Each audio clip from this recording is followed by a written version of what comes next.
al diagnóstico de determinadas patologías, Moni, cuando quieras, de determinadas patologías podían llegar al diagnóstico mediante el examen físico. Ustedes una neumonía, un derrame pleural, un neumotórax, podían llegar a diagnosticarlos mediante el examen físico.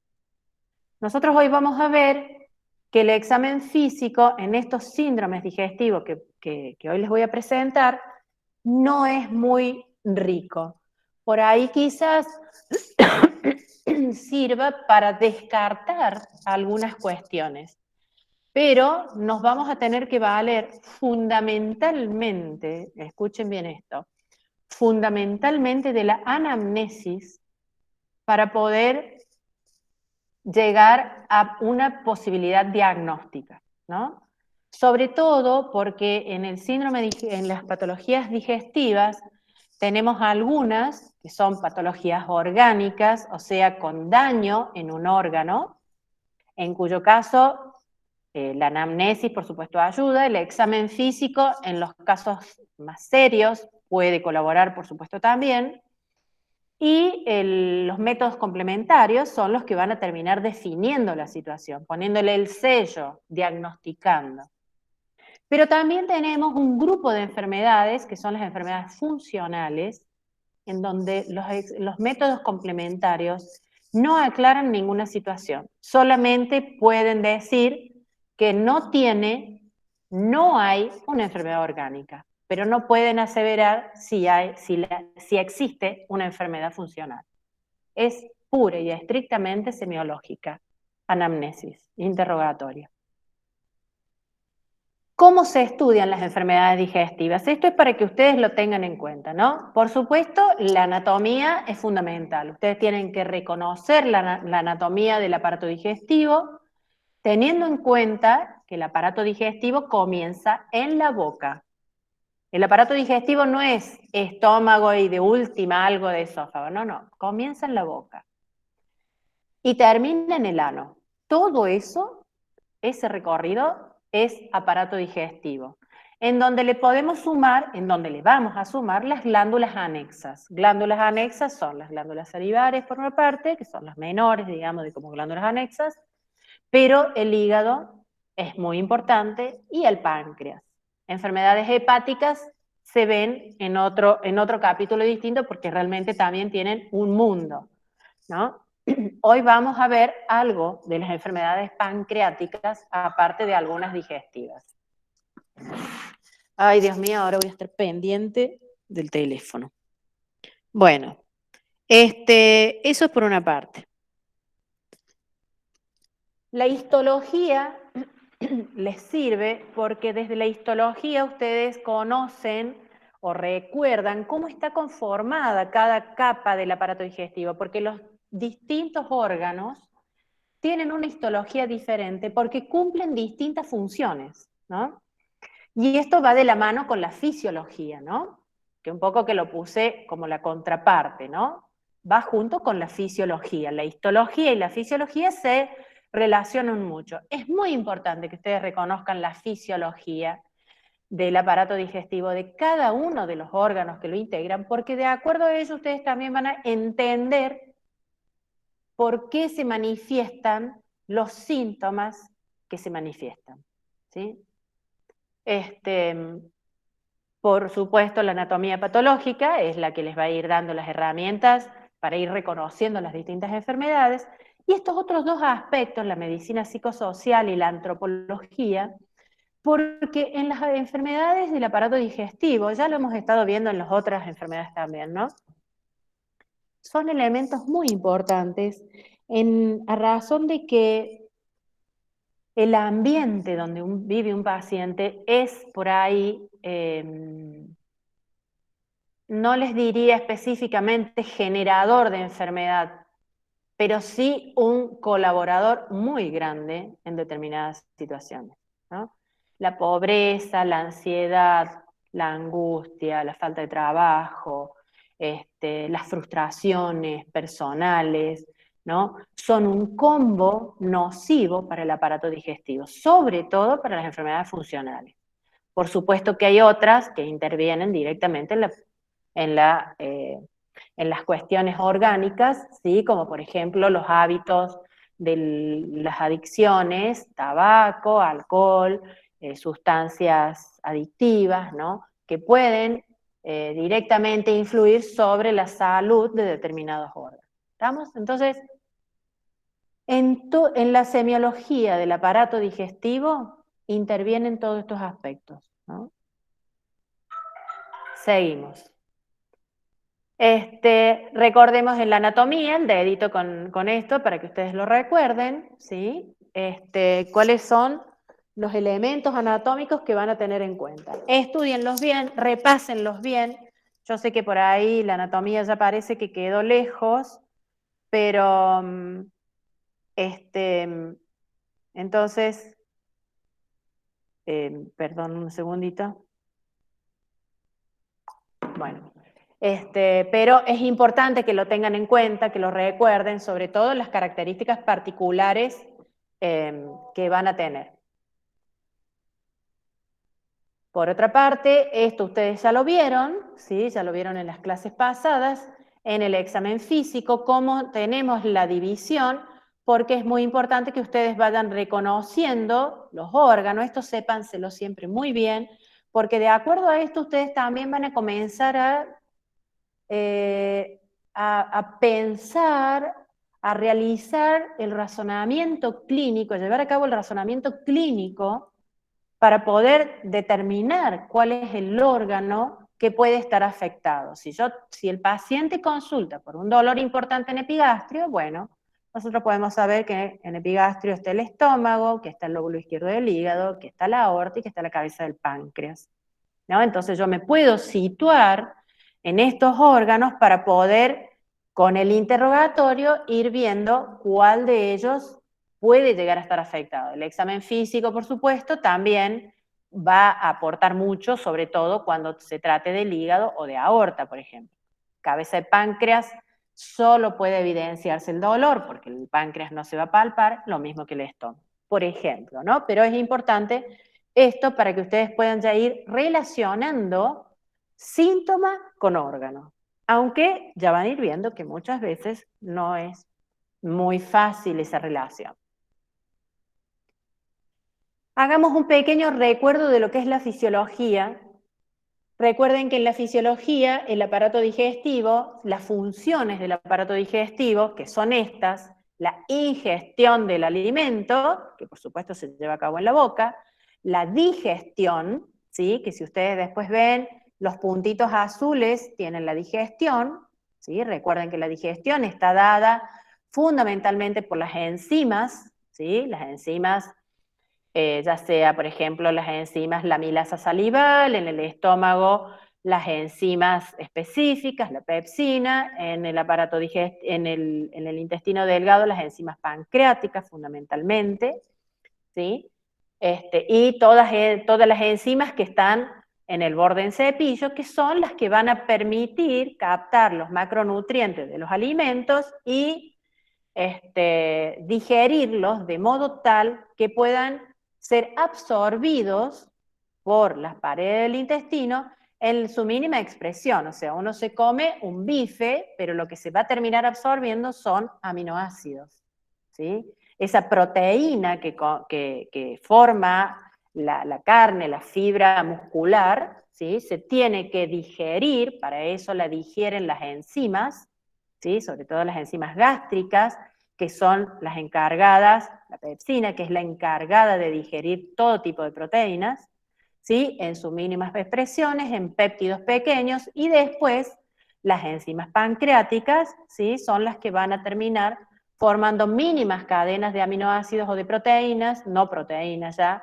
péptidos, dipéptidos o tripéptidos, son 2 o 3 aminoácidos para que puedan ser absorbidos y que cumplan metabólicamente su función, ¿no? La absorción, por supuesto, está dada por distintos elementos, ¿sí? Por distintas células que están y determinados mecanismos de transportes que están especializados para absorber cierto tipo de nutrientes, ¿no? Y por otra parte tienen una función secretora también, ¿no? Secretora básicamente de jugos, jugo gástrico, saliva, jugo gástrico, jugos intestinales, donde están los jugos pancreáticos, los jugos biliares, ¿no? Los líquidos biliares, ¿sí? Que son los que permiten, ¿sí?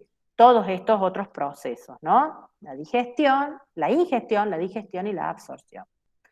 Todos estos mecanismos están controlados o regulados por cuestiones nerviosas, mecanismos nerviosos, locales, ¿sí?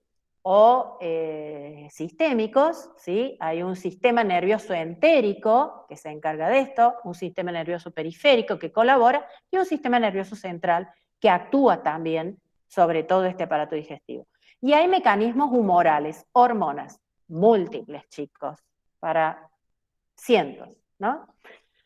Que van a ir interviniendo en las distintas etapas del metabolismo, ¿no? ¿Por qué me detengo bastante en esto?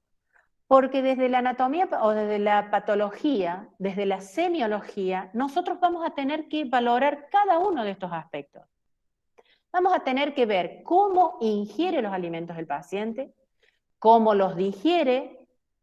En cuanto a las preguntas, al interrogatorio, al examen físico, aquí sí es importante, cuando hay alteraciones en la absorción crónicas, ahí sí el examen físico va a tener más valor, y métodos complementarios, ¿sí? Nos van a llevar a definir ciertas patologías, lo mismo que la secreción. Hay patologías en donde las secreciones están modificadas, en donde, por supuesto, al haber una secreción alterada, va a haber una digestión y una absorción modificadas. Cuando esto es crónico, ¿sí? Va a generar enfermedad que puede llegar a ser seria. Entonces nosotros tendremos que definir en nuestro paciente con patología digestiva si tiene un problema en la digestión, en la ingestión, en la digestión, en la absorción o en la secreción de los jugos. Cuando nosotros determinemos esto, vamos a ir un poquito más allá y valoraremos, ¿tendrá este problema, será por algún mecanismo nervioso? ¿Será por algún mecanismo humoral? ¿Sí? Estos mecanismos, a su vez, también actúan sobre estos elementos, sobre los movimientos peristálticos. Recuerden que hay un movimiento peristáltico continuo, oral a voral, ¿sí? Desde la boca hacia el ano, ¿sí? Hay movimientos o musculatura que debe ser controlada a nivel de los esfínteres, esfínter esofágico superior, inferior, esfínter, digamos, distintos tipos, ¿sí? Para no mencionarlos a todos, pero están todos, y las secreciones para ver también que están controladas por estos mismos mecanismos, ¿no? Seguimos. Bueno, acá tenemos las funciones, esto lo vamos a pasar rápido porque esto ya lo saben, ¿no? Cavidad orofaringea, la toma del alimento, sí, perdón, volvemos un poquito para atrás, el esófago, el estómago, es reservorio, disminuye el tamaño del alimento, esto es con la motilidad gástrica, que es muy importante, y el vaciado gástrico que se da en momentos justos y precisos en los cuales se detectan cuando este alimento está bien digerido por el estómago. A veces cuando hay un aumento o un enlentecimiento del vaciado gástrico va a traer síntomas, y cuando hay una aceleración en el vaciado gástrico también va a haber síntomas. Entonces eso también nosotros lo vamos a tener que valorar. ¿Cuál es la pregunta que nosotros haríamos en este caso para valorar si hay un vaciado rápido o un vaciado lento? Y usted cuando termina de comer, ¿tiene sensación de que se siente muy lleno, que está varias horas, con esa sensación de pesadez? Bueno, eso quizás nos hable de un vaciado gástrico retrasado. Ahora, si este paciente nos dice, no, al rato de comer, ya siento como que todo el intestino se me mueve, como que lo siento distendido, que me hacen ruidos y que me siento como medio incómodo, y eso quizás sea propio de un vaciado rápido. Hay muchos otros síntomas de vaciado rápido que pueden ser mucho más notables, ¿no? El intestino delgado, los procesos de la digestión final para poder ser absorbidos, el proceso de absorción de los nutrientes Y este proceso oral a voral, ¿no? Para eliminar los alimentos, los desechos, ¿no? Y el intestino grueso que completa la absorción del agua, fermentativa de la fibra, ¿no? Y expulsa los residuos. Entonces, nosotros desde aquí también podemos ubicarnos, por ejemplo, en los cuadros que nos hagan sospechar mala absorción, en los cuadros de diarreas, tendremos que ver si es una diarrea de intestino delgado o de intestino grueso, ¿sí? Siempre con las preguntas. ¿Estamos? Bueno, esto es un poco lo que va pasando en cada uno de ellos. Esto también, la motilidad del esófago puede traer síntomas, ¿sí? Dificultad para tragar, el pasaje de la comida que se puede quedar atascada, ¿sí? Estos son todos los movimientos del aparato del estómago, los movimientos del intestino delgado y por último los movimientos del intestino grueso. Todos estos movimientos se pueden ver alterados, aumentados o retrasados, por patología o por problemas funcionales. ¿Sí? Cada uno de ellos da trastornos. Y por último, ya para entrar en las enfermedades, este es el elemento clave que tienen que reconocer siempre, ¿no? Por eso les puse importante. Los tiempos del ciclo digestivo. Los síntomas, la molestia, señor o señora, ¿en qué momento relacionado con la comida aparecen? Cuando hace muchas horas que no come, como en un ayuno, ya sea un ayuno provocado de que no comió durante todo el día, con las dietas actuales que están de moda para adelgazar, donde están los ayunos intermitentes, a la noche, que usted cenó a las 8 de la noche y se despertó a las 4 de la mañana, o a la mañana siguiente sintió la molestia antes de desayunar, eso es ayuno. La molestia la siente cuando ingiere el alimento, cuando lo toma, ahí siente la náusea, el vómito, el olor feo que le quita la gana de comer, la hiporexia, o la deglución al momento que va tragando la comida, o lo siente en el momento que ya termina de comer, postprandial. Inmediatamente termina de comer, o a los pocos minutos que termina de comer, cuando todavía el alimento está en el estómago, o postprandial tardío, después de 1, 2 o 3 horas después de haber comido, dependiendo de qué, porque recuerden que todo alimento rico en hidrato de carbono pasa rápido por el estómago, y los alimentos que contienen grasas y proteínas demoran mucho más para hacer su digestión en el estómago, para vaciarse el estómago. El postprandial tardío es cuando ya el estómago está vaciado. El postprandial de proteínas y de grasas de un asado puede demorar entre 2 y 3 horas, dependiendo de cómo lo masticó el paciente y dependiendo de la acidez gástrica que tenga. ¿Sí? Entonces, en ese caso, nosotros podemos hablar de un postprandial tardío después de las 3 horas. Entonces, su molestia aparece al rato de haber terminado de comer. El absortivo metabólico es inclusive un poco más allá, ¿sí? A las 4 horas, 3, 4 horas o 2, depende de lo que se come, como les digo, ¿no?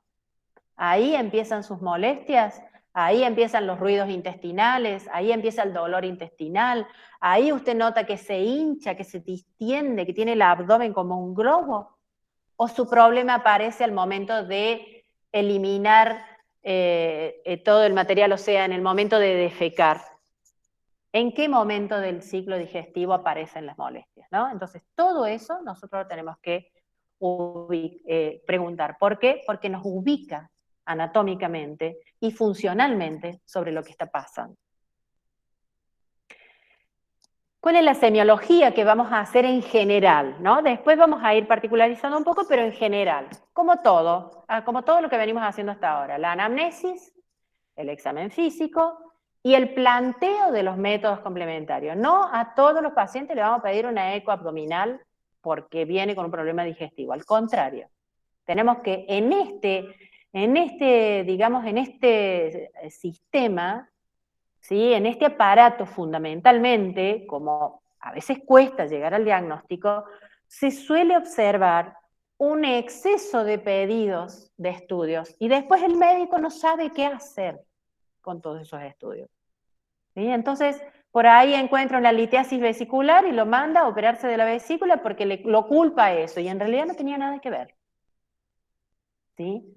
Entonces, por eso, los primeros 2 pasos, sobre todo la anamnesis, es clave. Empezamos como todo. ¿Qué síntomas predominan?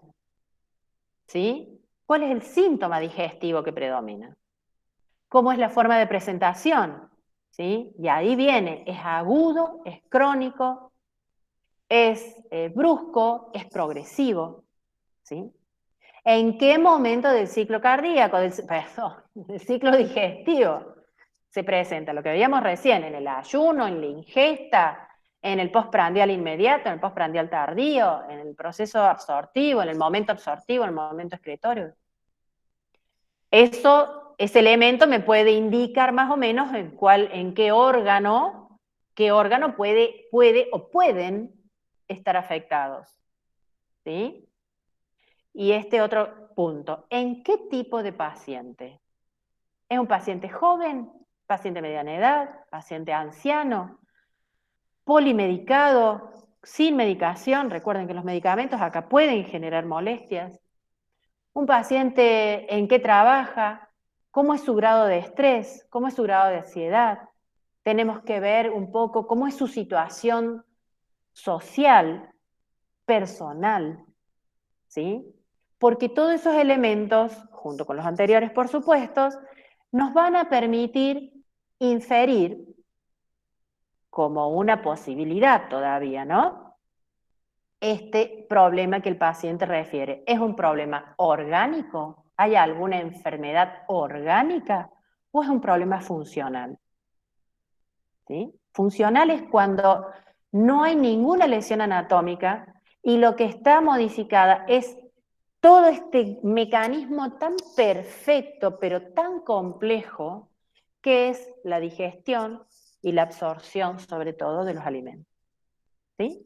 Entonces, cuando esos mecanismos, ya sea porque hay alteraciones neurológicas, neuronales o humorales, que eran los 2 mecanismos que manejaban todo esto, están afectados de alguna manera, muchas veces no vamos a ver ni una úlcera, no vamos a ver una gastritis, no vamos a ver qué sé yo, una atrofia de las vellosidades intestinales, no vamos a ver nada de eso. Pero los problemas de salud están, los síntomas están y la calidad de vida está alterada. Entonces, no es que se lo inventó el paciente, las enfermedades funcionales verdaderamente existen. ¿Sí? El otro elemento, hay manifestaciones extradigestivas, hay pérdida de peso, hay cambios a nivel de la piel, de las faneras, que nos pueda estar, qué sé yo, haciendo pensar de que hay una pérdida de nutrientes, que no está absorbiendo los nutrientes o que los está perdiendo por un síndrome de mala absorción, por ejemplo, o por una hiporexia o por una anorexia importante, por dolor, ¿sí? Cuando hay manifestaciones extradigestivas, se une directamente con este otro elemento. ¿Cuál es el nivel de gravedad? ¿Hay signos de alarma? ¿Sí? Estos signos de alarma hablan de gravedad del paciente. Entonces, esto posiblemente no sea funcional, sea orgánico y puede comprometer la vida del paciente. ¿Estamos? Entonces, esto es lo que nosotros tenemos que definir con la anamnesis. El examen físico, bueno, el examen físico del abdomen, que puede o no generarme brindar algún dato. Generalmente las patologías orgánicas y crónicas pueden llegar a traer algún problema. Las patologías orgánicas agudas también. Por caso, una diarrea aguda importante, voy a encontrar signos de deshidratación a nivel general. Entonces, en ese caso, el examen físico es muy importante, ¿no? Y con respecto a los métodos complementarios, era un poco lo que yo les dije de pasada hace un ratito. ¿Qué estudios puedo solicitar? Pero la pregunta viene, ¿realmente me van a servir esos métodos complementarios? ¿Me van a servir para confirmar o para descartar posibilidades diagnósticas o no? Porque si me ayudan para confirmar, perfecto, no lo dudo. Si me ayudan para descartar posibilidades diagnósticas, sobre todo cuando son posibilidades diagnósticas que pueden indicar cierto grado de gravedad o ser orgánicas, porque me lo avala, porque me lo hace sospechar el contexto general del paciente, ya sea desde la edad, desde los antecedentes patológicos previos, desde otras situaciones, ¿sí? Entonces sí los voy a pedir. Ahora, si lo único que me va a hacer es que, bueno, no, la vesícula está bien, entonces no es vesícula, sigo buscando, no, ¿me entiende? Tiene que ser súper criterioso el pedido de los métodos complementarios en el aparato digestivo. Ay, chicos, perdón porque lo dejo prendido por las dudas, pero bueno. Silenciar. Bien, listo, esto. Síntomas digestivos, para que los recordemos rápido, ustedes esto ya lo vieron. Disfagia, pirosis o regurgitación, dolor, acidez, náuseas, vómitos, diarrea, constipación, ¿sí? Todo lo que tenga que ver con las distintas patologías que vemos, los síntomas anorrectales y las hemorragias, que se las puse en rojo, con el borde rojo, porque esto ya habla de una resolución rápida, digamos, ¿no? Y posiblemente de un examen físico muy meticuloso, sobre todo, por ejemplo, cuando las hemorragias son bajas, primero que nada para buscar quizás que no sean simplemente hemorroides. Digo simplemente hemorroides no porque les quite valor, sino porque no estamos hablando de un cuadro grave como un tumor, ¿no es cierto? O, bueno, si son hemorragias digestivas altas, ya eso implican cuadros mucho más severos en general, ¿no? Entonces, es lo que tenemos que recordar y saberlo semiografiar muy bien, chicos, ¿eh? Y saberlo semiografiar muy bien. Bueno, y ahora sí ya comenzamos con los trastornos de la digestión. Vamos a comenzar con la dispepsia porque es uno de los síntomas más frecuentes que hay, ¿no? ¿Y qué es la dispepsia? Es toda asociación crónica de dolor o molestia en epigástrico, o sea, depende de la intensidad del síntoma, que puede ser persistente o recurrente, quiere decir que de tanto en tanto aparece la molestia, más sensación de plenitud postprandial, ¿sí? O sea, se siente lleno después de comer, muy lleno después de comer, con pesadez, y o uno u otro, saciedad precoz, come poquito y se llenó y tiene esta sensación. ¿Sí? Eso es dispepsia. A su vez, esto se puede acompañar de otros síntomas, pero que no necesariamente tienen que estar presentes, o si están presentes, no necesariamente pertenecer a una dispepsia, que son languidez, esa sensación de vacío que uno a veces tiene cuando pasa varias horas sin comer, pero que la siente a pesar de que ha comido, acidez, náuseas o vómitos y pirosis, ¿no? Estos síntomas pueden pertenecer a otras enfermedades a su vez. Las dispepsias pueden ser de distintos orígenes. Una dispepsia orgánica donde hay una lesión anatómica y una dispepsia funcional donde no hay enfermedad orgánica, ¿sí? Las enfermedades orgánicas que pueden generar la dispepsia son la enfermedad por reflujo gastroesofágico, ¿sí? Ya vamos a entrar un poquito en eso, las gastritis, las úlceras pépticas, las enfermedades biliares y las pancreáticas, las alteraciones generadas por medicamentos, ya sea alteraciones de la mucosa, tanto del esófago como del estómago, provocadas por medicamentos, por los antiinflamatorios, por antibióticos, por corticoides, por el hierro, ¿sí? Y por supuesto el cáncer, ¿no? El cáncer de esófago, el cáncer gástrico, pueden generar dispepsia, entre otras molestias, ¿no? A veces comienza con dispepsia, por eso es tan importante, después lo vamos a ir viendo, la búsqueda de los síntomas de alarma, ¿no? Porque no todas las dispepsias nosotros le vamos a hacer todos los estudios, pero sí o sí a algunos en especial. ¿Cuáles son las dispepsias funcionales? Hay unos criterios diagnósticos que se llaman criterios de Roma, porque es digamos, un evento que se arma cada tantos años con los expertos en estas temáticas de patología digestiva funcional, que se juntan para hacer una puesta al día fundamentada por todos los estudios científicos que continuamente se van haciendo, entonces por ahí pueden ir modificándose algunos. Estos son los últimos, son los criterios de Roma 4, ¿sí? Quienes tengan el Argente hasta la edición segunda, están los de Roma 3 todavía, porque ustedes saben, los libros llevan tiempo para digamos, actualizarse. El Argente nuevo, que salió hace 10 días o una semana, ya tiene incorporado el tema de los Roma 4, ¿no? Los criterios nuevos. ¿Cómo se diagnostica? Estos síntomas que mencionamos recién, si están presentes por lo menos durante 3 meses, de manera bastante continua, con un inicio de los síntomas de más de 6 meses, o sea que primero fue como recurrente y en estos últimos 3 meses se hicieron como más permanentes, ¿no?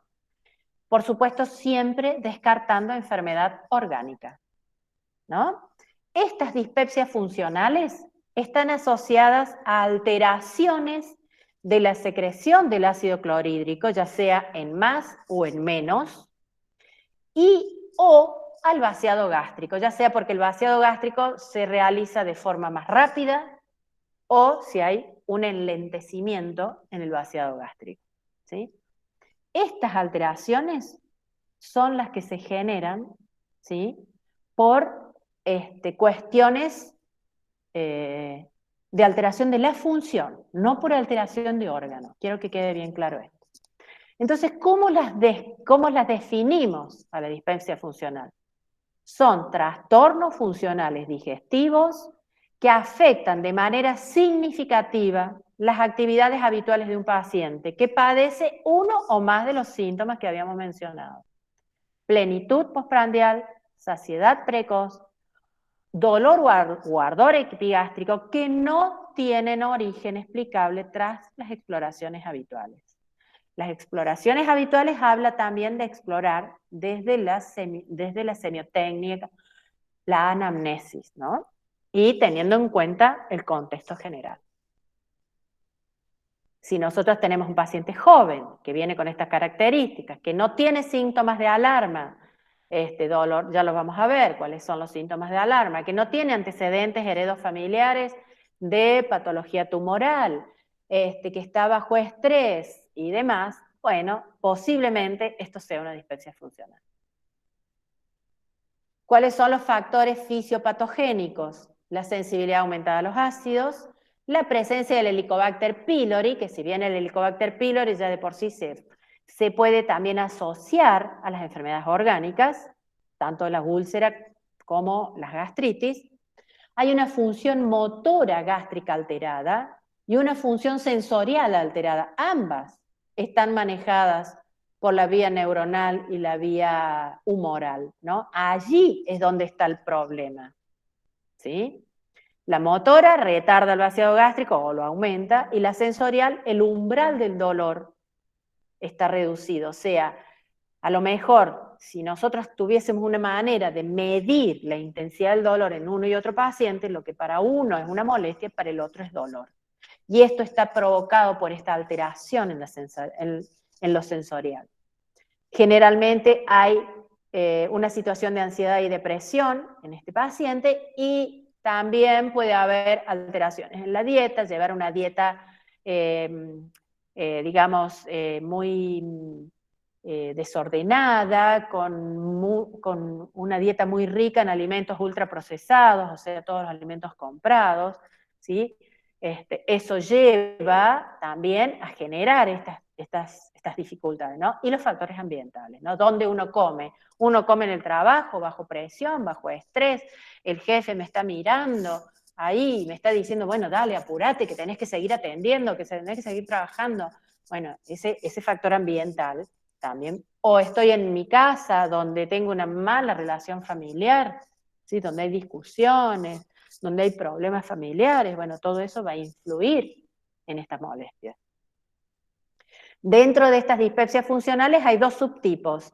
El síndrome de distrés postprandial, que aparece el síntoma tras la comida postprandial, y el síndrome del dolor epigástrico, que es donde predominan el ardor y el dolor, o el dolor, y no necesariamente es postprandial, sino que puede aparecer en otro momento, como puede ser en ayunas, e inclusive mejorar con la ingesta, que por ahí nos hace pensar, no, sí, tiene una úlcera, por decirle, ¿no? Porque por ahí hay algún tipo de úlceras que pueden aparecer el dolor en ayunas y que mejora con la ingesta, ¿no? Bueno, ¿cuáles son los síntomas de alarmas o los signos de alarmas que yo les comentaba, ¿no? A los cuales pacientes con esta clínica decimos, no, eso lo vamos a estudiar, ¿sí? Lo vamos a estudiar más profundamente. Síntomas de reciente comienzo en personas mayores de 55 años, y esto yo lo iría cambiando, porque esto todavía dicen los libros, pero yo le pondría 50 años, yo después se los voy a cambiar.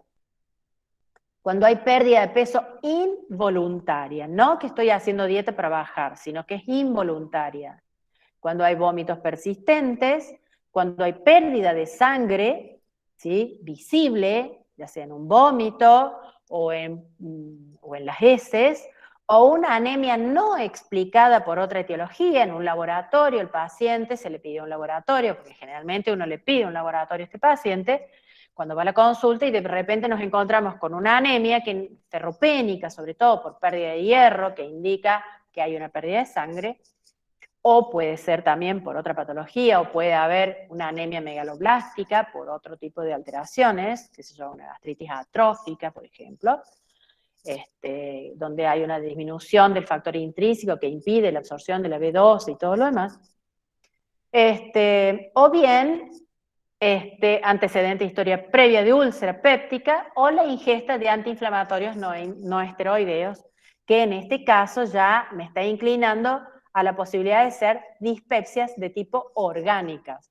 Entonces, ante la sospecha de dispepsias orgánicas, sí, en general, uno las estudia.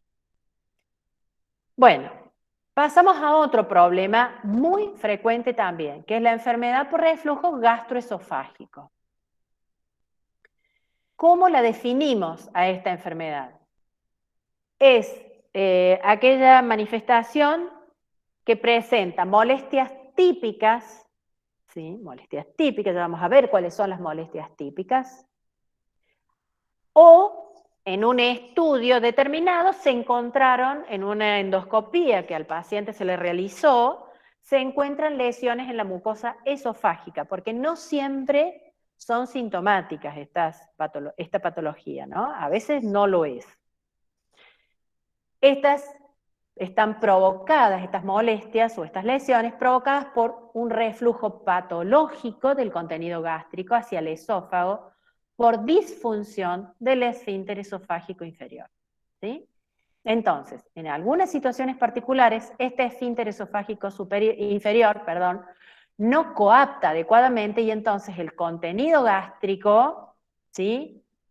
Sube, retrograda hacia el esófago. Por supuesto, esta acidez gástrica irrita las paredes del esófago que no están preparadas para estar en contacto con el ácido. Recuerden que el estómago sí está preparada mediante las células propias del estómago que generan moco y que liberan bicarbonato, controlan la acidez gástrica, pero el esófago no tiene esa capacidad. Entonces, sin lugar a dudas que va a generar lesión. Al principio es irritación, y si esto se cronifica puede llegar a ser lesiones, inclusive pueden ser lesiones muy severas que llevan a digamos, al cierre por fibrosis digamos, a la disminución del calibre del esófago, con lo cual va a terminar generando disfagia y afectación en la dilución del alimento. Bueno, etiología. ¿Cuál es la etiología de este reflujo gástrico al esófago? Hay fármacos que lo pueden provocar, hay un aumento, el aumento de la presión del estómago, ¿sí? Por ejemplo, ingestas muy copiosas pueden llevar a esto, ¿sí? Pero también, por ejemplo, la obesidad central, el paciente obeso, importante, el paciente con abdomen muy globuloso, ese tejido graso genera una compresión sobre el estómago, aumentando la presión intraabdominal. Entonces, ¿el estómago qué hace? Como no puede derivar todo el alimento hacia el intestino porque todavía no está lo suficientemente digerido, lo vuelve hacia arriba, hacia el esófago. Y todas aquellas patologías que provoquen relajación transitoria del esfínter esofágico. Hay pacientes que tienen dificultades motoras a ese nivel. Recuerden que el esfínter funciona fundamentalmente por su cuestión motora, y la motora ya dijimos hace un ratito que está influenciada por otros aspectos.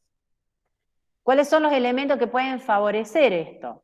La hernia de hiato, la hipersecreción ácida gástrica o el vaciamiento gástrico lento, ¿no?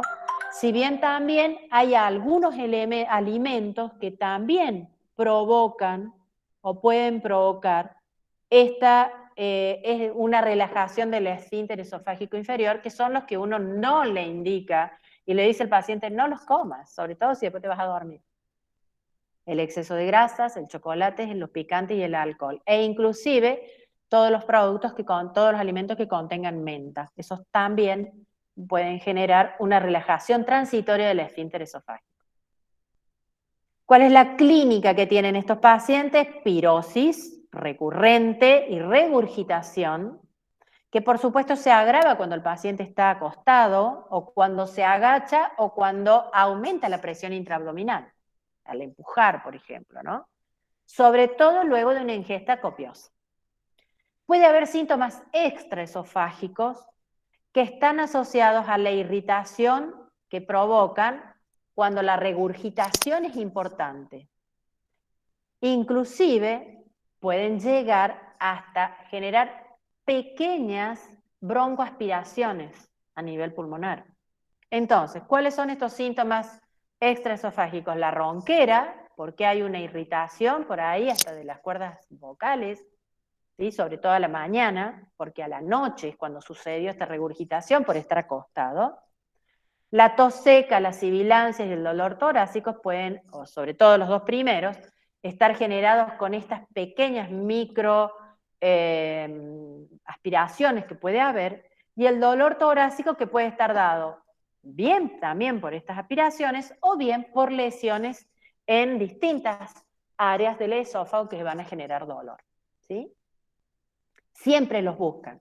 Ustedes saben que muchos de estas patologías las diagnostican los otorrinos porque la gente justamente va por estos síntomas, por ronquera muchas veces, ¿no? O los neumonólogos porque tienen mucha tos seca a la noche, que a veces sienten esa sensación de ahogo. Se despiertan con una sensación de ahogo muy desagradable y una tos seca importante. Eso es justamente porque hubo algún contenido gástrico que se fue por los bronquios.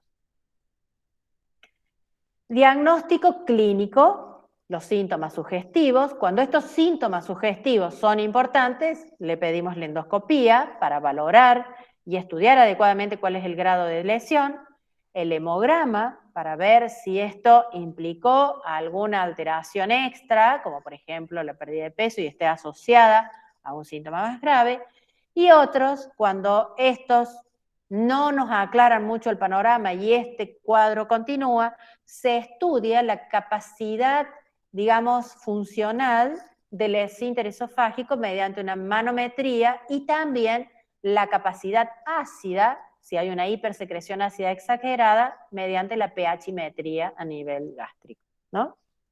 Esos son en los casos un poco más raros. ¿Qué es lo que vamos a tener en cuenta en este tipo de enfermedad? Lo mismo, los signos de alarma, porque esto puede estar provocado por un cáncer de esófago o por un cáncer superior de estómago, por ejemplo.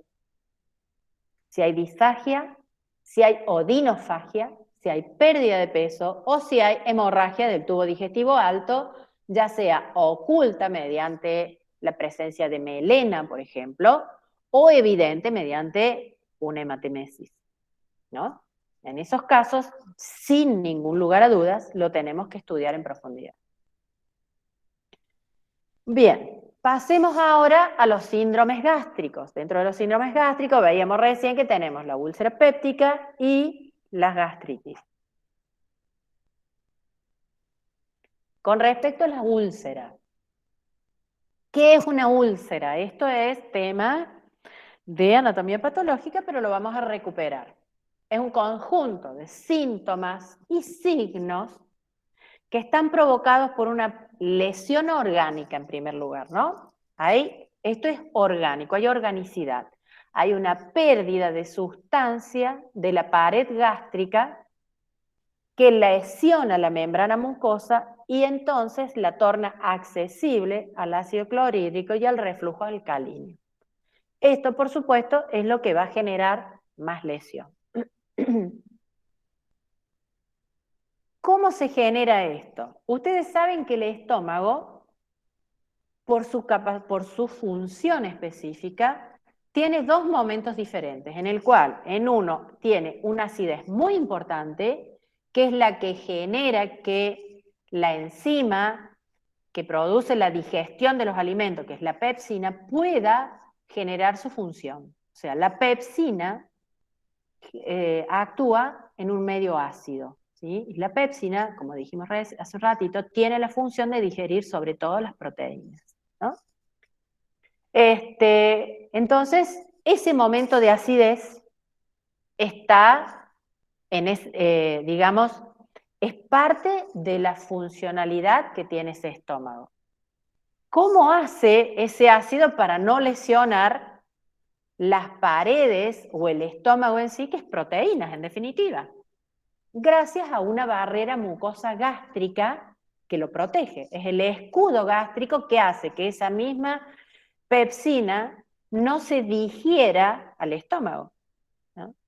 Esa barrera mucosa gástrica está formada por la lámina epitelial del estómago, más lo que yo les decía recién, la producción de moco y secreción de bicarbonato dado por unas células propias del estómago, ¿no? A su vez, esto está mantenido adecuadamente por el flujo sanguíneo local y por las prostaglandinas E2. Las prostaglandinas E2 actúan sobre la normalización o la preservación de un buen flujo sanguíneo local, porque se necesita que el flujo sanguíneo esté bien adecuado. ¿Por qué? Porque es el que lleva el material para la producción del moco y sobre todo el bicarbonato. Si hay situaciones en que este flujo sanguíneo está afectado, esta capacidad, esta secreción de bicarbonato se va a ver disminuida, la producción de moco también, por ende esta barrera se va a ver debilitada, ¿no? Entonces, y por otra parte, los factores agresivos, que son los que decimos, el ácido clorhídrico y la pepsina. Esto se mantiene en un equilibrio constante. Cuando este equilibrio se rompe, ¿sí?, se genera la úlcera péptica, ¿no? ¿Y cuáles son los elementos que pueden intervenir en la ruptura de ese equilibrio?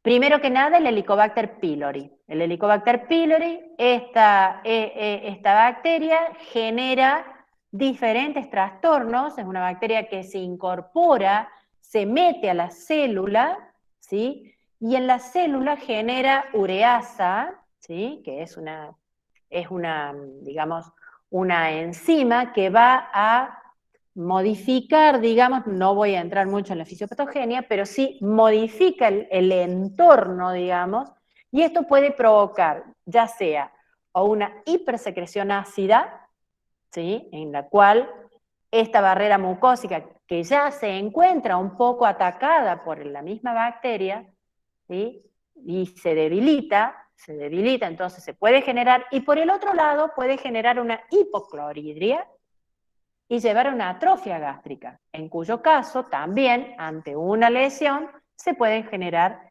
estas ulceraciones. Los antiinflamatorios no esteroideos, incluyendo las dosis bajas de aspirina, que son muy comunes en los pacientes cardiópatas, ¿sí?, van a generar lesión. ¿Por qué? Porque inhiben las prostaglandinas E2, disminuyen el flujo sanguíneo local, entonces la barrera mucosa se debilita. El tabaco y el estrés son disminuyen también el flujo sanguíneo local con el mismo resultado, los factores genéticos y bueno, el síndrome Zollinger-Ellison, que son cuestiones mucho más, digamos, raras, pero que también intervienen de una u otra manera en estos niveles, o aumentando los factores agresivos o disminuyendo los factores defensivos. Esta imagen es sacada también del Argente Nuevo.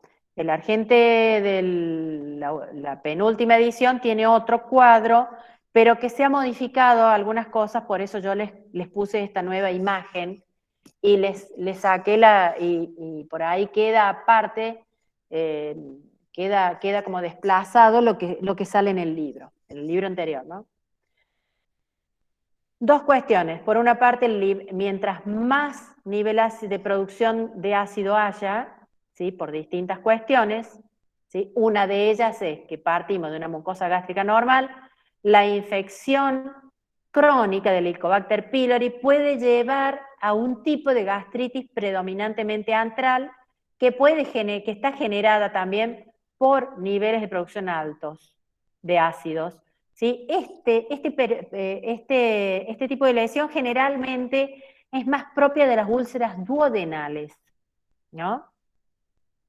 Por otra parte, como contraparte, las gastritis atróficas, que se dan con un nivel de producción de ácido menor, ¿sí? Y que también va teniendo en cuenta la edad, en este caso, porque mientras más edad tenga nuestro paciente, hay menos producción de ácido, ¿sí?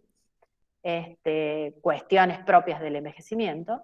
¿Sí? Estas gastritis atróficas provocadas por una infección del Helicobacter pylori son más propensas de dar las úlceras gástricas y también, por eso es importante hacer los seguimientos en este tipo de pacientes, pueden generar metaplasia intestinal, llevar a una displasia y ser causantes, del cáncer gástrico también, ¿no?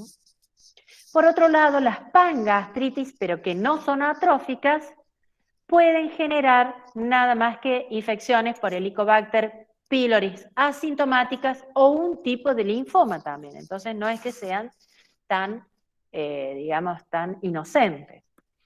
A su vez, cada una de estas patologías, tanto la gastritis astral como las gastritis tróficas, que son inicialmente las que se presentan para después generar las úlceras, a su vez pueden ser asintomáticas también, como vamos a ver dentro de un ratito.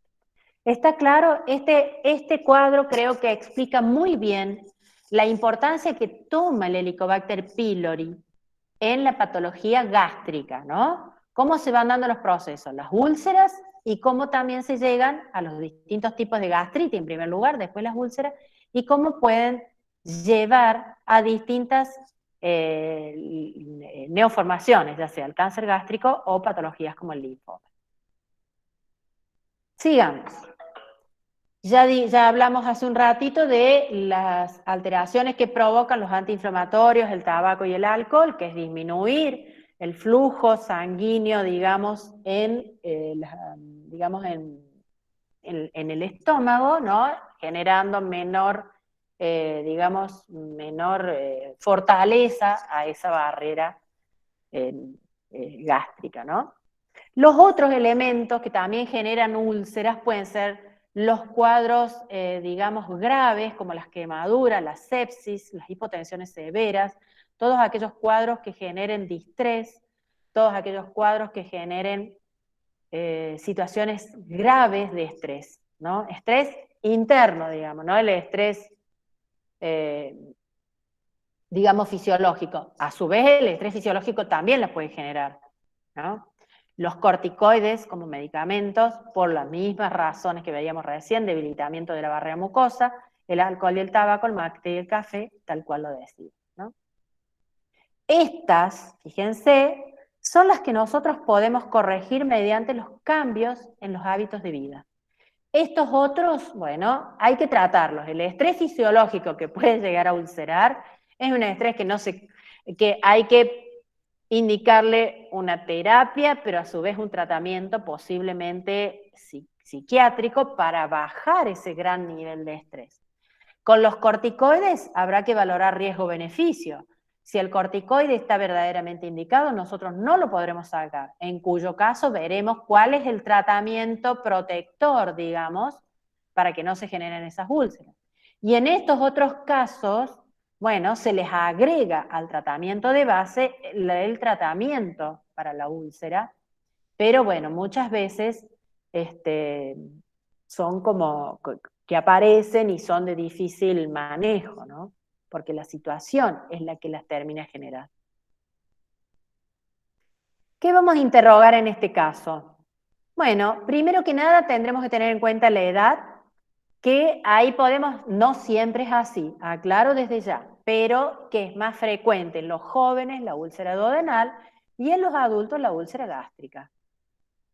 Con respecto al motivo de consulta, al antecedente de la enfermedad actual, es muy importante tener en cuenta los episodios previos de esta molestia y los métodos complementarios previos, porque si este paciente ya tuvo su diagnóstico hecho, el enfoque va a ser mucho más enérgico desde el principio quizás, ya sea el enfoque terapéutico o bien el enfoque para seguir investigando la enfermedad de base, porque a lo mejor esta úlcera que uno en un primer momento entendió como una úlcera gástrica, capaz que sea un cáncer ulcerado, ¿no? Entonces uno lo tiene que valorar. Para ello tenemos el dolor a la mañana temprano, qué características tiene el dolor, ¿sí? Si es entre comidas, si es, o sea, la mañana temprano, digamos que es en ayunas, entre comidas, durante la noche, es postprandial, inmediato, tardío, ¿sí? Calma con la ingesta de alimentos o es con antiácidos. ¿Cómo es la característica del dolor? Primero, la intensidad y la característica. Un dolor penetrante, quemante, se me presenta como con hambre dolorosa, me duele el estómago y tengo que comer. ¿Sí? Otros síntomas, acidez, pirosis, náuseas, vómitos, pérdida de sangre, ya ahí hay que tener mucho más cuidado, anorexia, pérdida de peso, también tendremos más cuidado, ¿no? Y la evolución que tuvieron esos síntomas, ¿son agudos o son crónicos? Las úlceras, en general, tienen una evolución crónica y son recurrentes. Y la recurrencia muchas veces se genera estacionales. El otoño y la primavera suelen ser como más, digamos, proclives a presentar los síntomas. No siempre, pero muchas veces es así. En los antecedentes personales fisiológicos, ¿qué es lo que vamos a tener en cuenta? Bueno, el patrón alimentario, esto es clásico, es clave también. ¿Por qué? Porque es importante reconocer el tipo de comida que este paciente tiene para saber si está generando, si ese tipo de comidas provoca una hipersecreción gástrica continua, ¿no?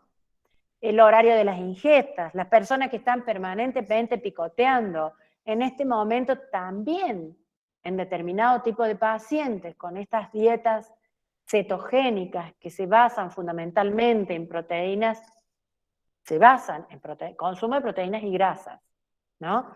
Ambas, las proteínas, como dijimos, tienen que ser digeridas en el estómago, y las grasas son retardadoras del vaciado gástrico. Entonces, ambas, por supuesto, son estimulantes digamos, estimulantes gástricas, estimulantes genera una hipersecreción gástrica.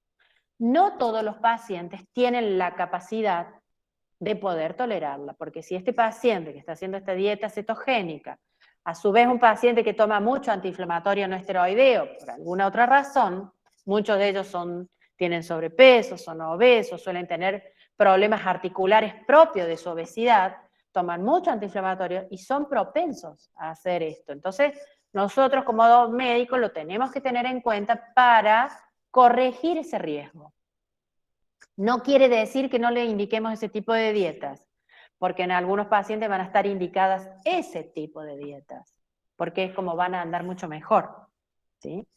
Pero tenemos que saber que tendremos que hacer algún tipo de injerencia, ya sea desde el alimento, no mucho, o sí, porque a lo mejor podemos, mediante la alimentación, corregir alguna de estas formas de presentación del alimento para que esta digestión no sea tan lenta. Por ejemplo, ¿cómo se consumen, cómo se digieren mucho mejor las proteínas? Subdividiendo el alimento proteico antes de comerlo. Por ejemplo, el huevo duro, que es tan típico de las dietas hiperproteicas. Si nosotros nos comemos el huevo duro, la proteína, que es la clara del huevo, viene súper compacta, se mastica poco porque es blanda. Imagínense el trabajo que tiene que hacer el estómago para digerir esa cosa blanca sólida en aminoácidos o en péptidos chiquititos. Tiene que trabajar un montón.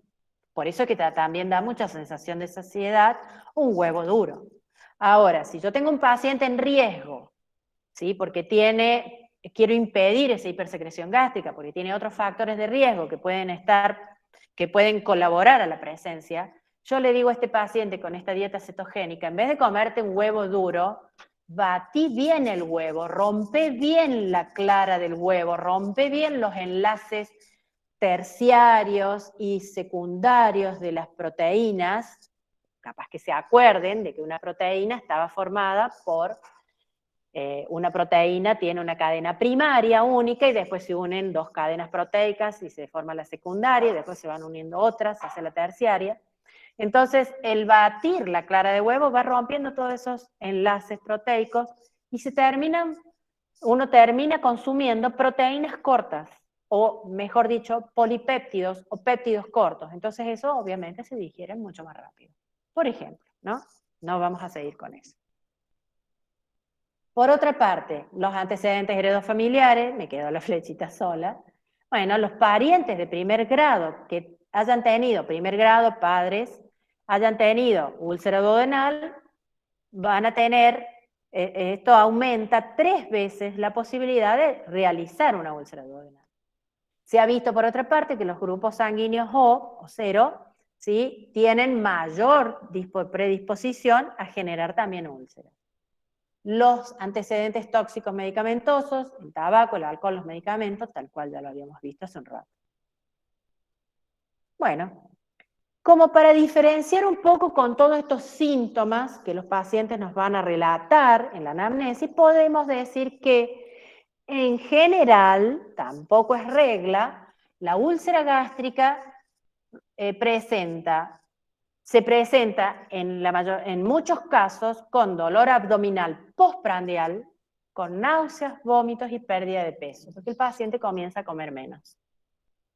Justamente porque le duele después de comer y porque tiene náuseas y vómitos. En cambio, el paciente con úlcera duodenal generalmente se manifiesta con la sensación de hambre y puede aparecer dolor a la noche. Este dolor nocturno por ahí nos genera un poco de ruido, ¿no? De complicación, ya vamos a ver por qué. En el examen físico es muy pobre, salvo los signos provocados por la pérdida de peso, o las náuseas y los vómitos, si han sido importantes los vómitos, que puede haber algún grado de deshidratación, en general no, ya si encontramos eso es porque está bastante, digamos que estamos ante una úlcera que se está por complicar quizás, ¿no? Puede presentar un discreto dolor epigástrico y nada más. ¿Qué exámenes complementarios vamos a solicitar ante este tipo de pacientes? La endoscopía, la videoendoscopía digestiva alta, obviamente, con toma biopsia, esto se hace en el mismo momento de los tejidos que pueden estar lesionados, ¿sí? Ven, acá se puede ver, inclusive un sangrados, ¿no? Bien eritematosas las zonas, entonces uno acá toma muestras. Esto es una úlcera ya, ¿no? Esto es una úlcera, esto está muy aumentado de tamaño, ¿no? Pero esto ya es una úlcera, esto se ve, entonces se toman en los bordes y en las zonas circundantes y en todas las zonas, digamos, del estómago se toman biopsias. La radiografía del tórax le bajé el tamaño a la letra porque ya prácticamente no se usa porque si bien evidencia muy lindas la úlcera, pero no tiene nada que ver con la endoscopía. Por ahí uno la hace cuando el paciente evita de todas formas hacérsela, no quiere hacérsela porque él tiene que dar un consentimiento informado para hacérsela. Hay pacientes que no quieren hacérselo, entonces uno llega a la radiografía, ¿sí? Que después obviamente que con este elemento uno le dice, mire, acá hay que biopsiar, entonces vamos a tener que hacerla sí o sí a la endoscopía. Por otra parte, el estudio del Helicobacter pylori, que buena parte de ello se puede hacer por biopsia, pero si no se puede hacer por medio del laboratorio, y el laboratorio general, ¿no? Las pruebas diagnósticas del Helicobacter pylori, mediante la sensibilidad y la especificidad de las distintas pruebas, ¿no? La serología, ¿sí?, tiene una alta especificidad y sensibilidad. La prueba de la urea expirada, que este es un método que nos evita hacer una endoscopía nada más que para esto, ¿sí? Y la endoscopía, ¿no? Con cultivo, con histología o con la prueba de la urea asociada, ¿no?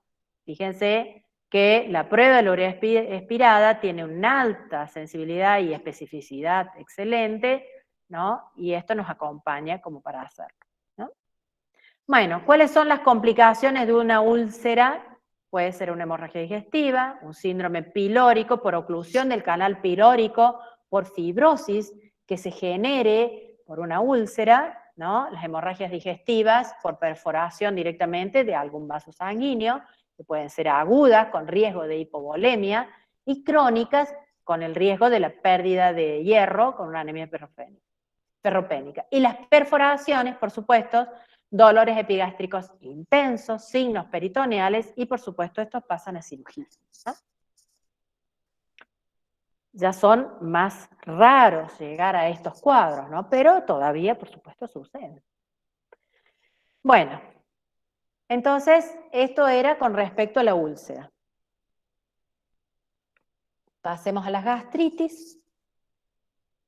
Inflamación de la mucosa gástrica, eso es gastritis, asociado a una caracterización histológica, aumento de células inflamatorias de la mucosa, ¿sí? Eso es gastritis. Cuando nuestro paciente viene a la consulta y dice, ¿por qué viene usted? Vengo porque tengo una gastritis que me está matando. Nosotros tendremos que, digamos, diferenciar o discriminar cuál es el síntoma. El síntoma no es gastritis. Gastritis es una enfermedad con diagnóstico histopatológico. Nada más. No hay otro. Entonces allí tendremos que ver a qué le llama gastritis. ¿Cuál es la molestia que tiene? ¿Le duele el estómago? ¿Siente ardor? ¿Siente vacío, que es la languidez? ¿Se siente muy lleno? Bueno, habrá que valorar. ¿Tiene vómitos? ¿Tiene náuseas? Bueno, habrá que tratar de redefinir el síntoma. Bueno, puede estar generado por reacciones de hipersensibilidad, por reacciones secundarias a las infecciones, sobre todo el Helicobacter pylori, o procesos autoinmunitarios, por fármacos, igual que la úlcera, o por situaciones de máximo estrés, como en las úlceras.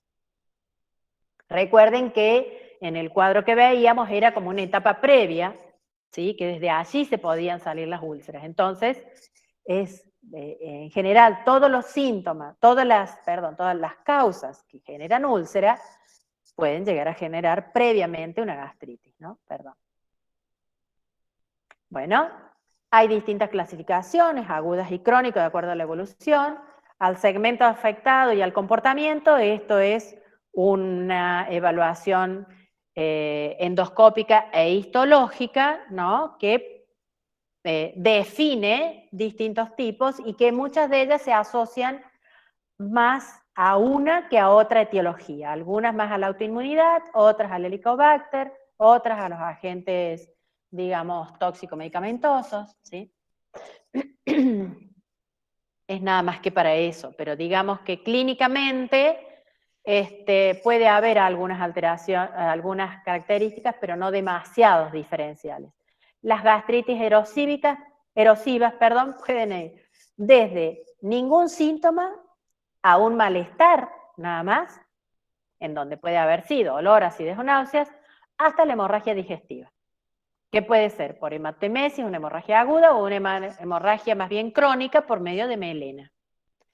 Esas son las erosivas. Y las no erosivas pasa lo mismo, desde asintomáticas a manifestaciones dispépticas. ¿Se acuerdan que veíamos las dispepsias hace un rato? Bueno, es una causa de dispepsia orgánica. Dolor abdominal recurrente, plenitud, meteorismo, eructos, acidez, o síntomas asociados con anemia perniciosa cuando son las gastritis atróficas que impiden la absorción de la vitamina B12 con todo el riesgo y todas las otras cuestiones que también va a llevar, ¿no?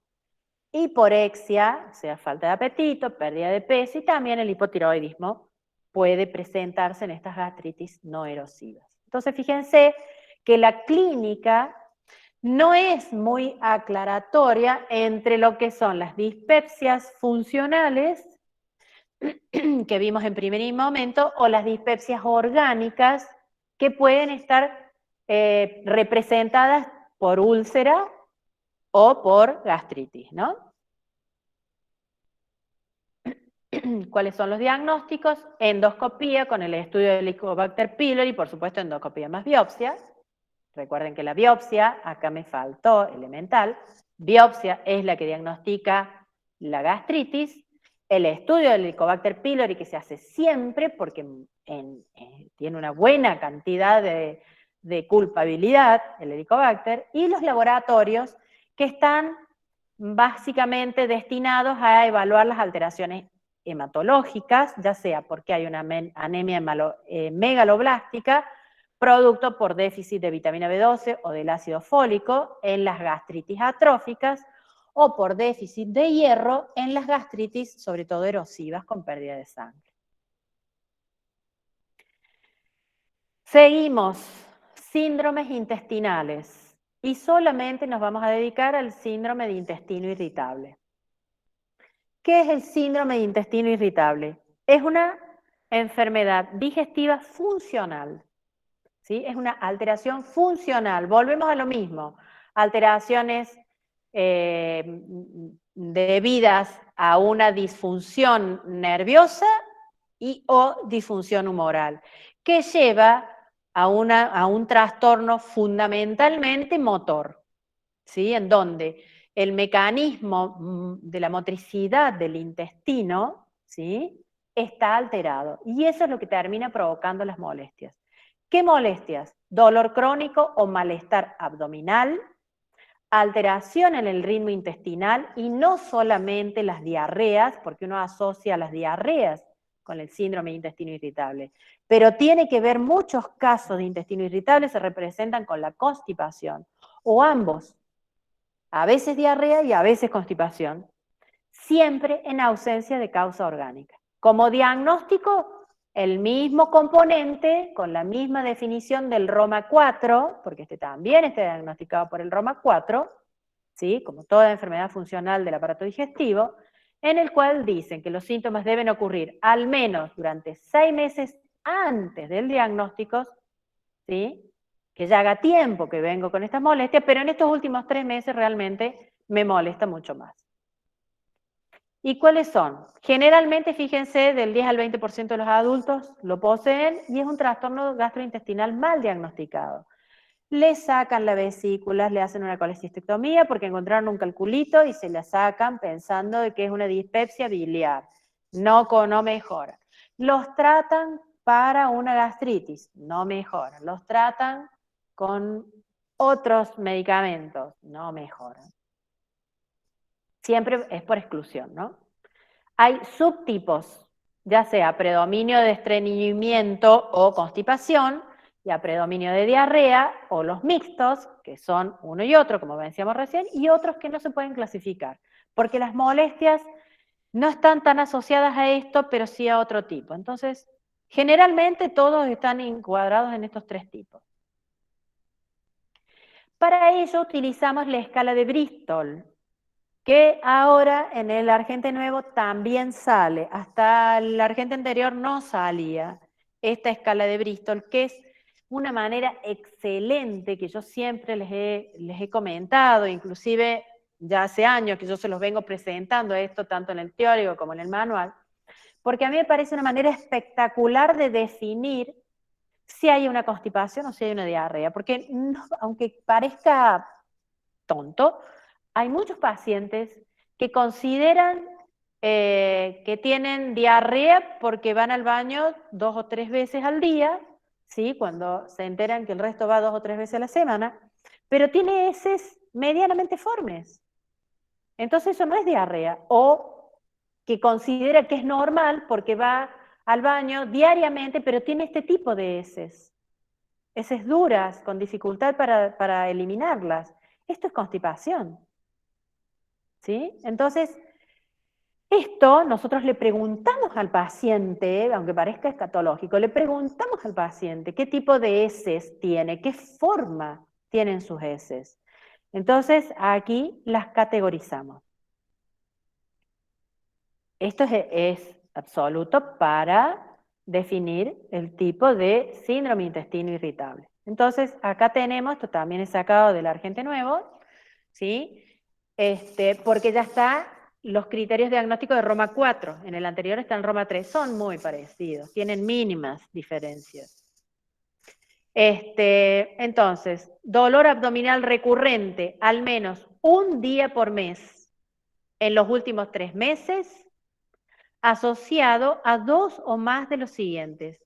Ese dolor cede con la defecación, el comienzo del dolor se asocia con un cambio en la frecuencia de las deposiciones. Su hábito era normal, de repente se constipó y empieza con dolor. Su hábito era normal y de repente comienza con diarrea. También que se asocie en la consistencia de las deposiciones.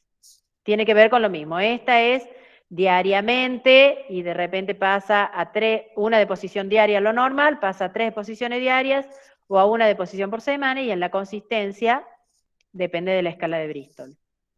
Y los criterios deben cumplirse durante los últimos 3 meses, por lo menos un día, y los síntomas haber comenzado un mínimo de 6 meses.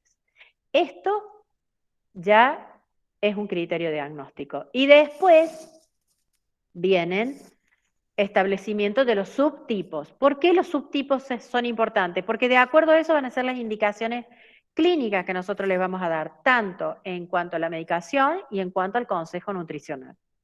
¿Sí? Más del 25% de las deposiciones corresponden al tipo 1 y 2, con predominio de constipación, por supuesto. Más del 25% de las deposiciones, 6 o 7, diarrea. Más del 25% entre uno y otro, mixto. ¿Sí? Más del 25% de ambas, pero hay un síntoma, un hábito evacuatorio que no se puede clasificar, ¿sí? Es indefinido. Bien, fisiopatología, no me voy a demorar mucho en esto, pero es un poco, va para lo mismo que hablábamos de lo funcional del estómago, perdón. Disfunción en la motilidad, en este caso colónica, con aumento de las actividades de las ondas y demás. Alteración en la motilidad, una disfunción. Las ondas no siguen la cadencia que tienen que seguir. En las imágenes donde yo les puse, donde hablábamos de fisiología, está cómo es el orden de las ondas. Las alteraciones de la motilidad en respuesta al estímulo como el comer o los estados emocionales.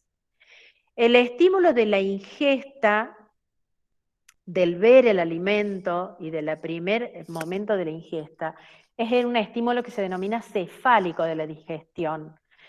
El ver la comida o el masticarla ya genera ondas peristálticas en el estómago y en el intestino, preparándose en primer lugar para realizar la secreción de las sustancias que van a digerir desde el primer bocado que yo comienzo a consumir, ¿no? Entonces, cuando esos movimientos no responden a la cadencia natural, porque están alterados, esa ya es parte del síndrome de intestino irritable. Es lo que puede aparecer en el intestino irritable. Alteraciones en la motilidad y en la capacidad absortiva también, ¿no?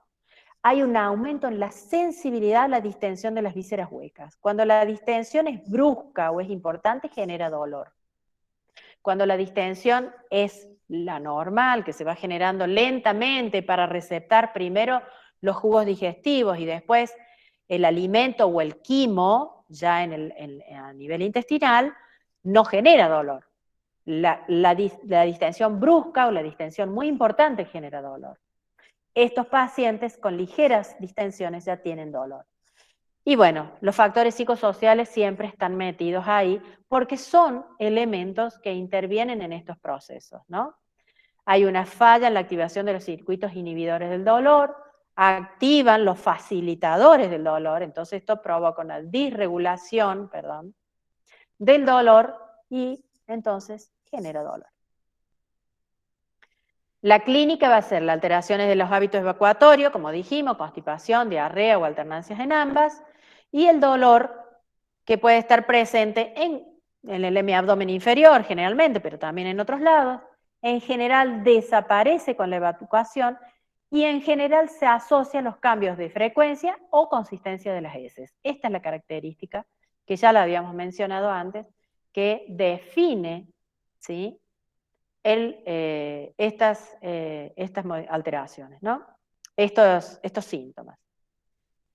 ¿Cuándo nos vamos a dedicar a estudiarlo más a este potencial paciente con síndrome de intestino irritable?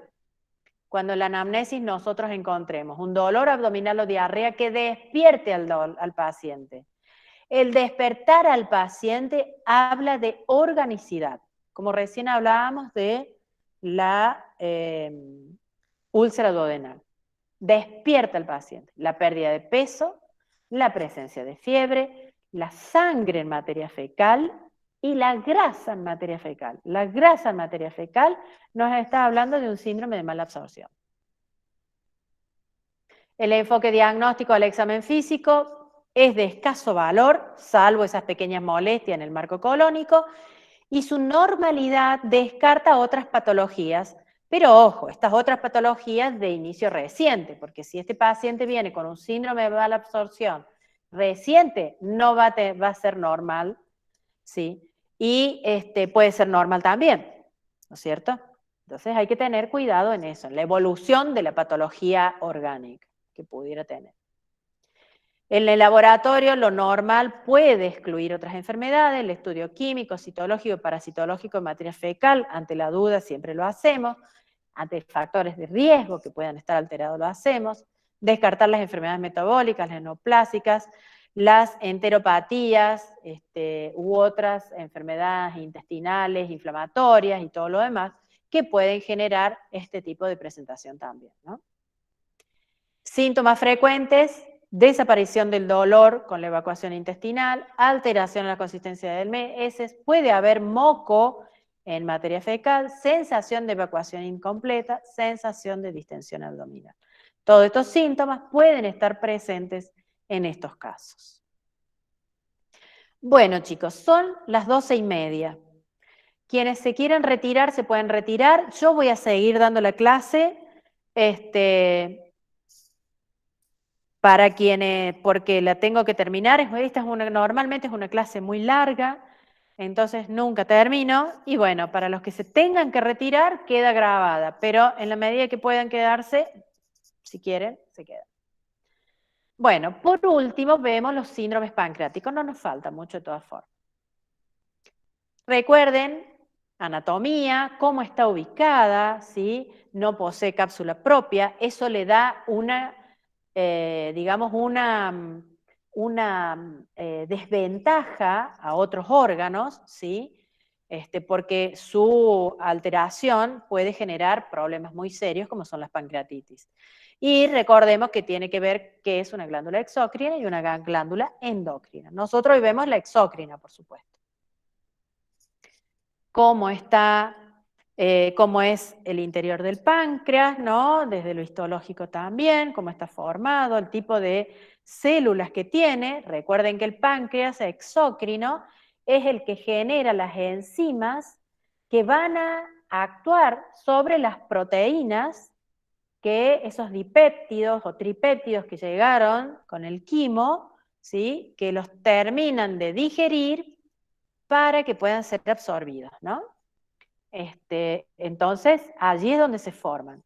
Por supuesto, la anatomía también de preservación, el estómago, que genera estas enzimas, tiene esa barrera gástrica protectora con moco y bicarbonato, estas enzimas, como no tienen esa capacidad como el estómago, para no digerir las propias proteínas del páncreas, se liberan como enzimas inactivas y que se activan solo ante la presencia del jugo intestinal, que está formado por el jugo pancreático, las enzimas pancreáticas, más las enzimas biliares, más el quimo, ¿sí? En ese caso, recién estas proenzimas o estas enzimas inactivas se activan para poder digerir la proteína que se encuentra en el quimo, ¿no?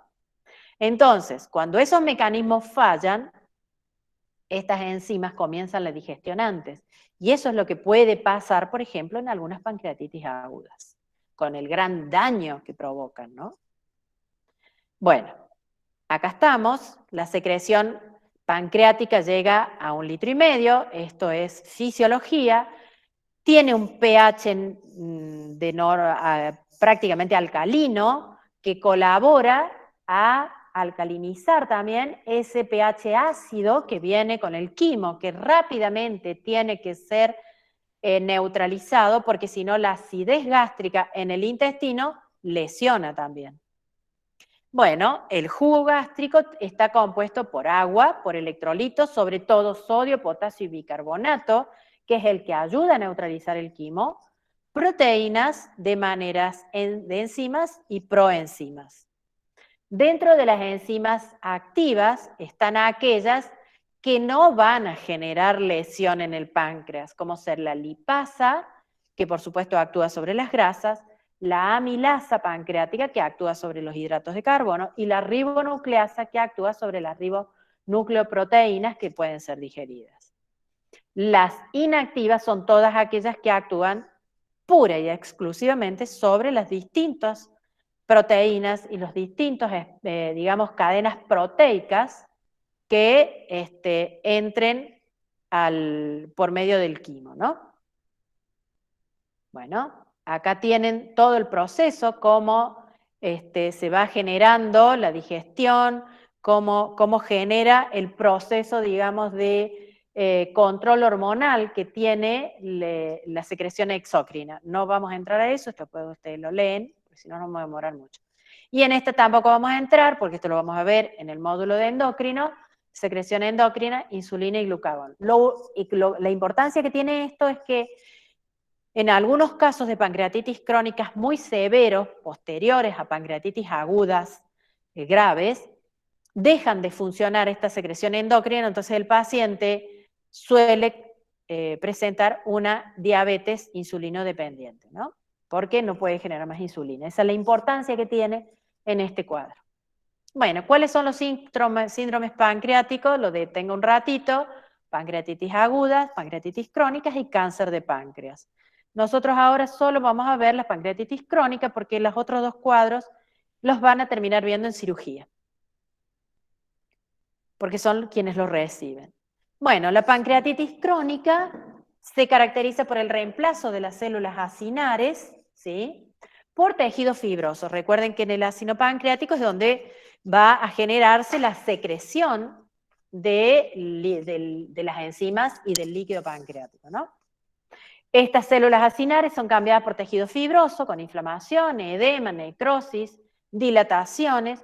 La cuestión es que no sirve mucho, y encima estos depósitos, hay depósitos variables de sales de calcio, entonces inclusive generan como obstrucciones de lo poco que a lo mejor esas células acinares podrían estar trabajando. ¿Por qué ocurre esto? Hay distintas causas, ¿no? Pancreatitis crónica calcificante. Se comienza a generar calcificación primero. El alcoholismo crónico, las hiperlipidemias, las hipercalcemias, las hereditarias, la atrofia senil, ¿sí? Las más comunes de estos cuadros, por supuesto, me parece que saqué, sí, es sin lugar a dudas, perdón, el alcoholismo crónico y las dislipemias familiares, ¿no? Hay pacientes que tienen dislipemias familiares con triglicéridos de más de 1.500 o con más de 1.800, de 800, de 1.000 de triglicéridos, ya pueden tener riesgo de pancreatitis agudas. Y después las hiperlipidemias crónicas o estas pancreatitis agudas se pueden cronificar. Por otra parte, las pancreatitis obstructivas, ¿sí? Que hay por malformaciones congénitas, pero las más frecuentes son por alteraciones estas biliopancreáticas, en donde no solo las malformaciones, sino también las litiasis, los cálculos que se obstruyen justo en ese lugar, van a generar pancreatitis agudas.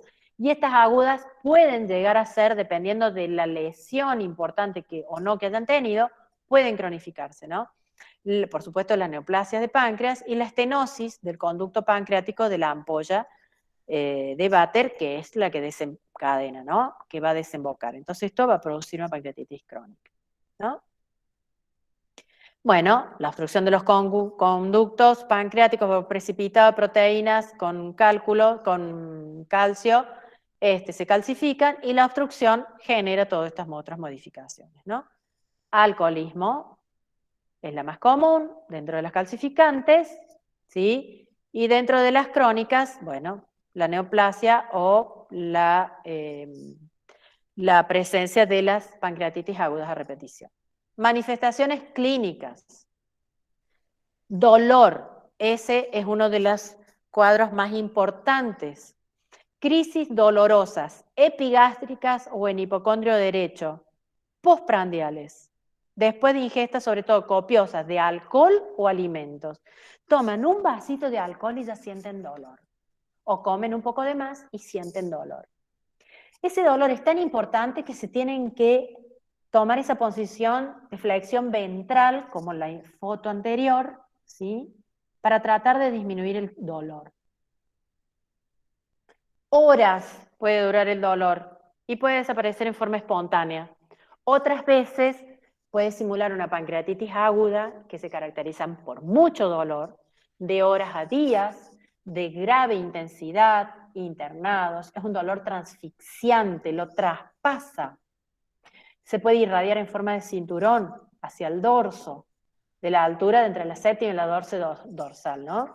A ese nivel. Es un dolor muy importante, muy importante. La persistencia del dolor y la reaparición cada vez que come hace que el paciente vaya perdiendo el deseo de comer. No quiere comer para no tener dolor. Entonces comienza a agravar el estado general, por supuesto.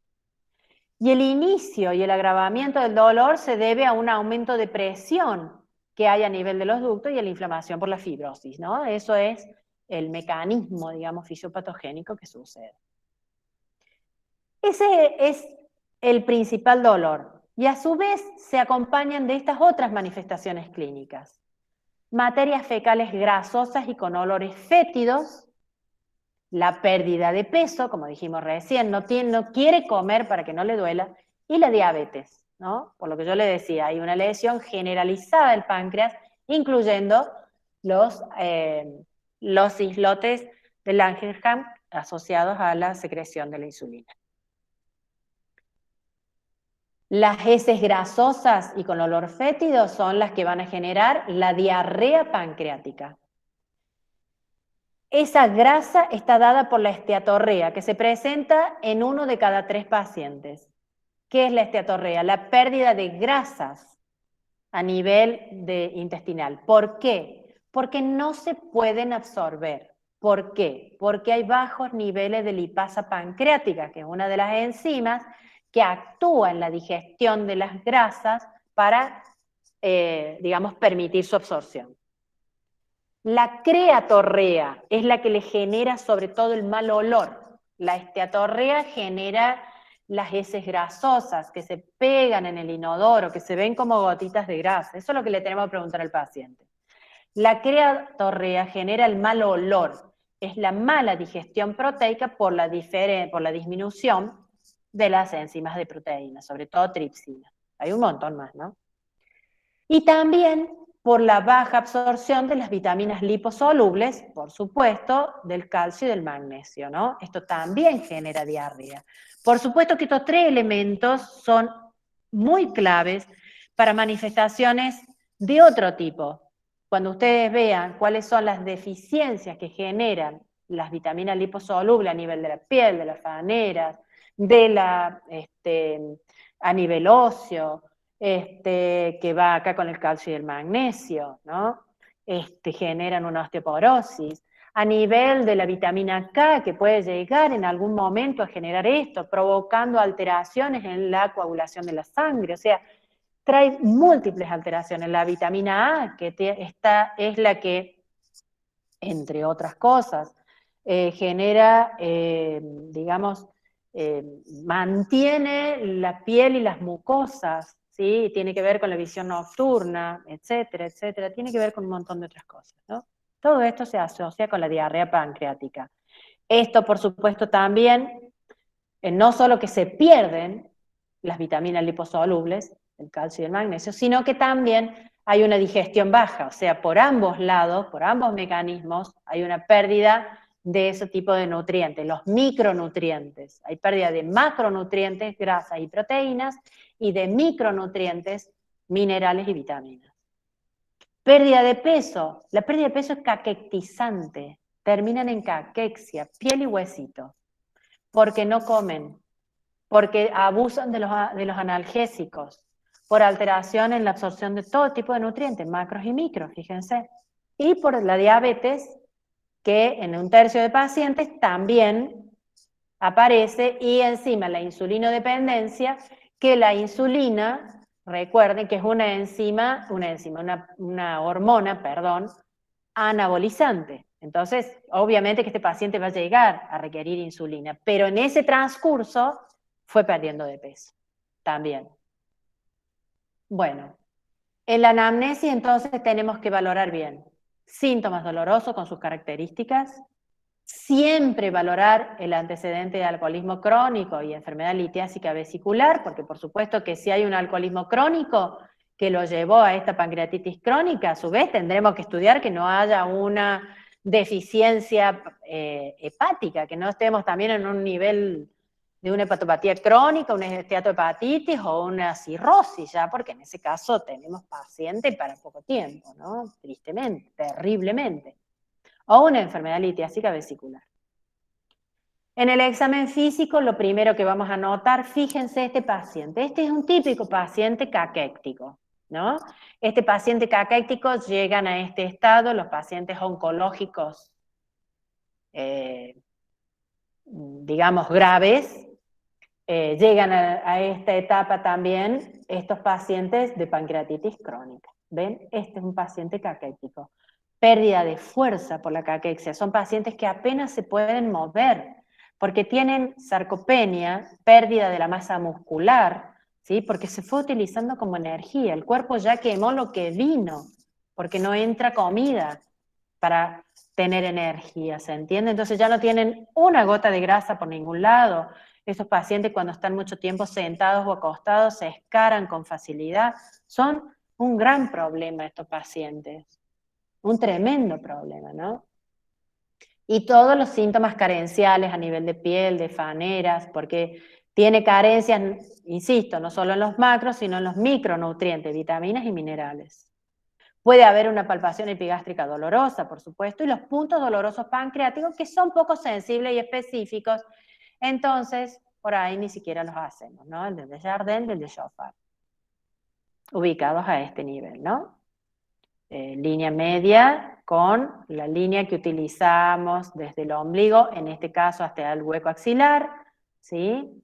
Entonces ahí tenemos el punto pancreático, ¿sí? Por casi en la línea de los músculos abdominales, y el otro que es este sector, ¿no?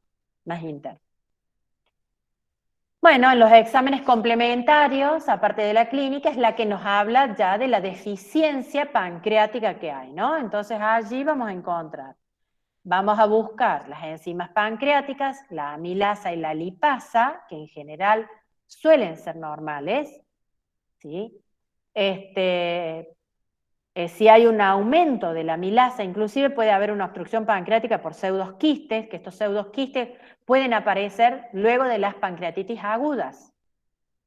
Puede haber hiperglucemia, glucosuria, una prueba oral de la tolerancia a la glucosa normal, con bajos niveles de insulina, por supuesto todo esto asociado al trastorno endocrino del páncreas, ¿no?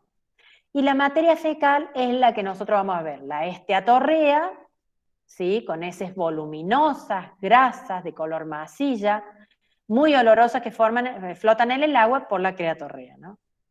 Vamos a buscar índices de mala absorción, con la prueba de Van der Kamer, que detecta el porcentaje de grasa en materia fecal, ¿sí? Y también por medio, a nivel de las heces, vamos a buscar la presencia de fibras musculares, ¿sí? Con más de 10 fibras musculares por campo, más 100 gotitas de grasa por campo, hablan de una mala absorción significativa. Este paciente está absorbiendo casi nada. Entonces tendremos que actuar rápidamente, porque si no este paciente se va a caquectizar, y una vez caquéctico es muy difícil mejorarlo. Y un paciente caquéctico tiene un estado de inmunidad muy pobre. Cualquier bichito que se pesque lo puede llevar a la muerte. Entonces, para evitar esto, nosotros lo tenemos que tratar médicamente, clínicamente. Si es necesario, con apoyo de nutriciones enterales, ¿no?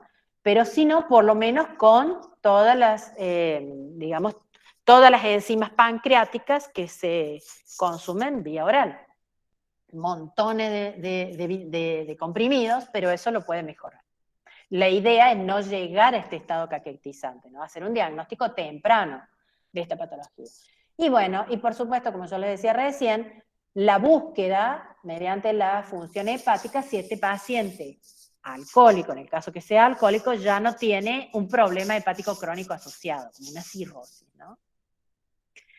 Los exámenes complementarios tenemos las pruebas funcionales pancreáticas, la comida de prueba, ¿sí? que estudia los niveles de tripsina, enzima para las proteínas, la prueba de estimulación o prueba de secretina, ¿sí? Que actúa, la secretina es una, digamos, una proteína que actúa como una hormona local, ¿sí? Que actúa sobre la, digamos, sobre la secreción del jugo pancreático. Entonces, esto va a medir el volumen de la secreción pancreática y de bicarbonato que tenga esa secreción de este paciente, ¿no?